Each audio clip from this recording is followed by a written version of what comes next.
BJP वाले कह रहे 15 साल से मानो, ऊपर गाय को जो क्या, तो भी हम लॉ में मुस्लिमों के लिखा है बोले वो गौ माता को कटवा रहे पश्चिम बंगाल में, ये क्या बात करेंगे? तो सरकार ने मुसलमानों के नाक में दम नहीं किया है, इस बीजेपी सरकार ने हिंदुओं के नाक में दम किया है। गौ माता की हत्या की लॉ खत्म कीजिए, जो लॉ है माननी पड़ेगी।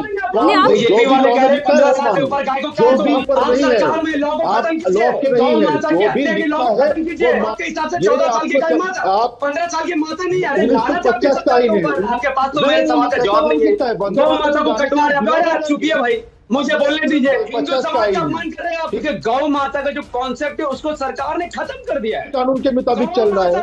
और वंदे मातरम मस्जिदों जो मैं आपकी बात समझ में आ गई। कि सरकार कौन होता है मुझसे देशभक्ति का प्रमाण मांगने वाला? वंदे मातरम मुझे पूरा याद है, वंदे मातरम सुजलम सुफलम मलयज शीतलम सस्य श्यामलम मातरम मुझे याद है, लेकिन मैं सरकार को पढ़ के क्यों सुनाऊं? कौन है सरकार? साथ मैं हूं मीनाक्षी जोशी।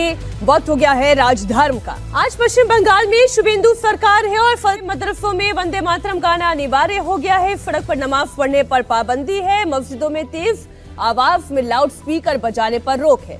शुभेंदु अधिकारी कह रहे हैं कि गौवंश की हत्या पर बैन है। इस पर मैं इस पे मोहम्मद नफीस अंसारी हमारे साथ जुड़े हुए हैं, उन्हीं की राय ले लेती हूँ। अंसारी जी बताइए ना, क्या परेशानी है फिर? देश कोई धार्मिक ग्रंथ से नहीं चलेगा, देश संविधान से चलेगा। आपने अपने शो के शुरू में कहा कि नमाज बंद कर दी गई, रोड में अजान बंद कर दी गई, मुसलमानों को बांग्लादेश भेजा जाएगा, गौवंश हत्या बंद होगी, ये झूठ है।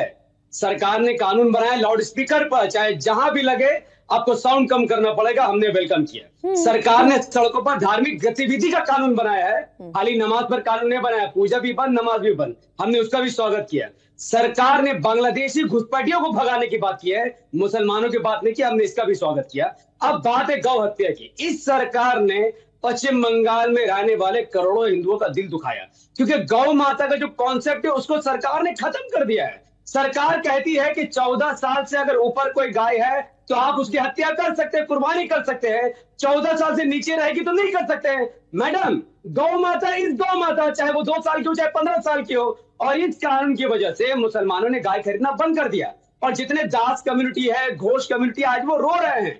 5-5 लाख लोन उठाकर वो गाय पालते हैं, अब गाय को खिलाने का पैसा नहीं, और जो गाय वो 1 लाख 2 लाख की बेचना चाहते हैं वो कटैया में देंगे, जिनमें उनको 10,000 15,000 रुपए मिलेगा। तो सरकार ने मुसलमानों के नाक में दम नहीं किया है, इस बीजेपी सरकार ने हिंदुओं के नाक में दम किया है, और इस पर मेरी आपत्ति, आपको किसी के नाक में दम नहीं करना चाहिए। अब बात करते हैं संवैधानिक तरीके से। पश्चिम बंगाल में जो भी कानून संविधान के दायरे में आएगा हम उसको मानेंगे। मैडम देखिए, हमारा देश का संविधान आर्टिकल 21 कहता है पर्सनल लिबर्टी के बारे में, आर्टिकल 25 कहता है फ्रीडम ऑफ रिलीजन के बारे में। सरकार कह रही है कि हमें देशभक्ति का सबूत दो, मदरसे में वंदे मातरम पढ़ो, स्कूल में पढ़ो। मैडम, वंदे मातरम का हम मुस्लिम समाज विरोध नहीं करते हैं, आपको पढ़ना आप पढ़िए, हम शांति से सुनने को तैयार है, लेकिन आप मेरा राइट नहीं छीन सकते ना, मेरी पर्सनल लिबर्टी आप नहीं छीन सकते हैं। आप अगर मुझसे कहेंगे कि सरकार कौन होता है मुझसे देशभक्ति का प्रमाण मांगने वाला? वंदे मातरम मुझे पूरा याद है, वंदे मातरम सुजलम सुफलम मलयज शीतलम सस्य श्यामलम मातरम मुझे याद है, लेकिन मैं सरकार को पढ़ के क्यों सुनाऊं? कौन है सरकार? सरकार का काम है स्कूल, कॉलेज, अस्पताल बनाना। राष्ट्र प्रेम और राष्ट्र भक्ति में मैडम फर्क है। हम मुस्लिम समाज राष्ट्र से मोहब्बत करते हैं, भक्ति नहीं करते हैं। एग्जाम्पल के तौर पर प्रेम करते हैं अपनी माँ से, उनका सम्मान करते हैं, बुढ़ापा का सहारा बनते हैं, और अपनी माँ से ज्यादा मोहब्बत इस देश से करते हैं। जब मुस्लिम समाज अपनी माँ की भक्ति नहीं करता तो देश की भक्ति कहां से करेगा? आप ये कह रहे हैं, मैं आपकी बात समझ में आ गई। पहली बात जो आपने गौवंश को लेकर कही, उस पर जरा बीजेपी से हम जवाब ले लेते हैं। सेन साहब बताइए ना, ये अब आप इस पर जवाब दीजिए कि गौवंश की उम्र से, उनके विकलांग होने से, इससे कोई कानून थोड़ी ना निर्धारित होता है। वो 2 साल की हो, 14 साल की हो, माता है। देखिए, यही प्रॉब्लम है एआईएमआईएम के प्रवक्ता का। काफी कानून के बारे में बोल लिया, लेकिन उनको ये पता नहीं है कि ये कानून भाजपा ने नहीं बनाया है। ये कानून 1950 साल का कानून है, जो कि था पहले से। हमने नया कुछ नहीं किया है, वो लागू करने के लिए बोला है, और जो भी कानून में लिखा है वही लागू होगा। कानून में यह लिखा है। अरे भाई ठीक है, तो आप रुकिए जरा। अरे सुनिए अंसारी जी, अच्छी बहस चल रही है, होने दीजिए, जवाब लेने दीजिए। तो अगर 1950 का कानून है सर, तो इसको चेंज कर दीजिए, अब तो बीजेपी की सरकार है।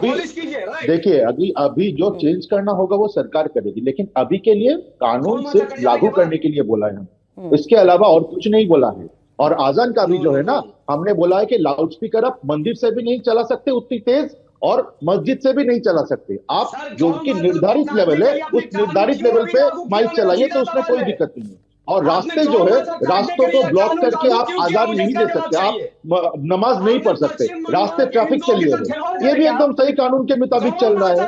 और वंदे मातरम मस्जिदों जो मदरसाओं में जो बोला जाएगा, इसके बारे में इनका जो आपत्ति है, मैं ये क्लियर कर देता हूँ, ये जो मदरसे है इनको सरकार से अनुमोदन मिलता है। आप सरकार से तो एड लेते हो, और जब सरकार आपको बोलती है कि वंदे मातरम मैंडेटरी किया जाएगा, तब आपको प्रॉब्लम है। क्यों वंदे मातरम से आपका क्या प्रॉब्लम है? क्या प्रॉब्लम है वंदे मातरम से? बोलने में क्या दिक्कत है? ठीक है, मानव जायसवाल इस पर रिस्पॉन्ड करना चाहते हैं। वंदे मातरम अगर मदरसों में अनिवार्य कर दिया गया, अगर स्कूल में, मेरा अंसारी जी सवाल आपसे ये है, मेरा आपसे सवाल ये है कि लक्षणा में भी कुछ बात कही जाती है, और जब बात मंदिरे की हो रही है, राष्ट्र की हो रही है, प्रेम की हो रही है, तो ये देश को एक सूत्र में बांधने की भी हो रही है। इससे आपत्ति क्यों है, मुझे समझ में नहीं आता। मैडम, वंदे मातरम को लेकर मैं ईमान नेता मोहम्मद अंसारी कहता हूं, हमें इससे कोई आपत्ति नहीं है। वंदे मातरम से खूबसूरत गाना इस देश में नहीं है। हमें आपत्ति फोर्सली लागू करने से है, आपत्ति सुप्रीम कोर्ट के ऑर्डर को वायलेशन करने में है। क्योंकि ये सरकार हमसे देशभक्ति का सबूत मांग रही है, और हम सरकार के गुलाम नहीं हैं, और ना 140 करोड़ जनता सरकार के गुलाम है। मैडम सर रुकिए। अरे आपके पास तो मेरे सवाल का जवाब नहीं है। गौ माता को कटवा रहे हैं, चुपिए भाई, मुझे बोलने दीजिए। मैडम इनको साइलेंस कीजिए। ये गौ माता को कटवा रहे पश्चिम बंगाल में, ये क्या बात है? अरे वंदे मातरम पर मैं हुमायूं कबीर का एक बयान सुना देती हूँ आप लोगों को, और ये कितना खतरनाक बयान। हमारा गवर्नमेंट क्लियर है, एक जो लॉ है वो लागू होना चाहिए। कोई भी हिंदू, कोई भी मुस्लिम लॉ के ऊपर हम नहीं मानेंगे, हम नहीं काटेंगे। अच्छा है, ठीक है, मत काटो, बहुत बढ़िया है। जो भी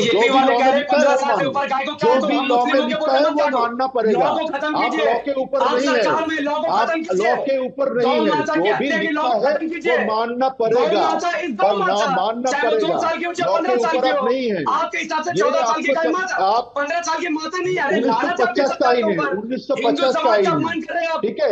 आप वो मानो पहले, बाद में हम देखेंगे आईन का क्या करना है। आप उसमें ज्यादा क्या बोल रहे हो, क्या बोल रहे हो? अच्छा, मानना पड़ेगा, जो लॉ है माननी पड़ेगी।